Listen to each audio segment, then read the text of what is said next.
cooking in quarantine. So today, Bismillahirrahmanirrahim, we are making chicken kebabs. The meat that I've used is chicken thigh keema mince, because the thigh itself is quite soft and succulent as opposed to the chicken breast. I asked my butcher to put in 4 or 5 green chilies, as well as 1 pepper and 3 onions. See that? Yeah. So 3 onions. And what he did is mixed it all together, and then you've got it. Make sure you wash your hands. And what I'm going to add to this is 4 small potatoes grated. This is optional. You don't need to put this in. I think it gives it a nice crunch, but if you don't want to, it doesn't matter.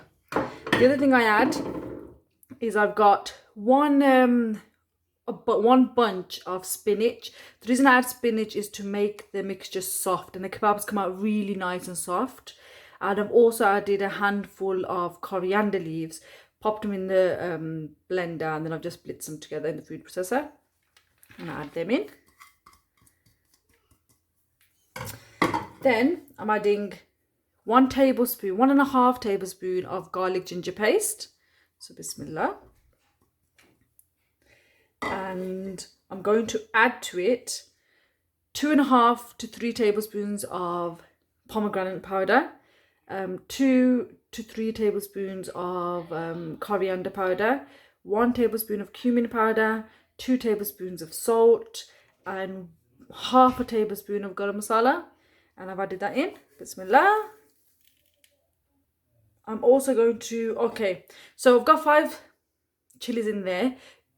I would add another half a tablespoon of red chilies, or 2 tablespoons, but this depends on how chili you'd have it. I'm giving it to the kids as well, so I'm kind of not putting it in because the 5 chilies are enough. A cup of gram flour, and I'm also going to add in 1 egg to help bind the. If you don't like egg, or you can't have dairy, you don't need to put it in. Just put a bit less of this in, and then you'll bind it. So then mix it together. Bismillah. Okay, so that's binded and done. What I'm going to do is I'm going to put this into a container and pop it into the fridge. If you haven't got time for the fridge, you can cook it straight away. I put it in the fridge so overnight, so that it can kind of, all the juices can kind of dry up and stuff, and so that it's easily manageable when you're making kebabs. That's done. So I'm going to put that overnight, and then I'll show you the trick of making the kebab themselves. Pop oil in a pan. Doesn't need to be too deep. And I put a small amount of the keema mixture into the pan. So right now it's not bubbling. As soon as it bubbles and rises to the top, I know the oil is ready. So that's tip number 1.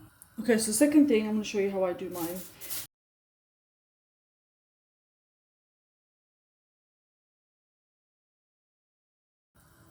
Okay, so now it's sizzling, so that means the oil is ready. I can start prepping the kebabs. Okay, so now I'm ready. You need a plate of some sort. Got a bit of water, which I'm just going to splash onto the surface, so they'll come off easily. Put this in the fridge last night, so what I'm going to do is I'm going to take a small little ball, pop it there, and another one I'm going to pop over here, and then the last one I'm going to put over here. Make sure there's enough space in between. Little hack. Not too much, you don't want them too chunky because you want them to be able to cook. Okay, so then pop the cover on top nicely. Get the plate. I'm doing it in slow motion. Once you get the hang of it, you do it a lot quicker, and they become nice and big. And then take it off like so. Pop it on. Bismillah. Pop it on. Bismillah. Made a nice size as well. Then pop it in and let it cook. And that's it. And the sizzling away. Okay, so they've come out now. I want to show you. They're so soft, and it is because of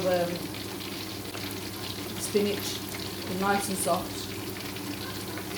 Suspicious. Alhamdulillah.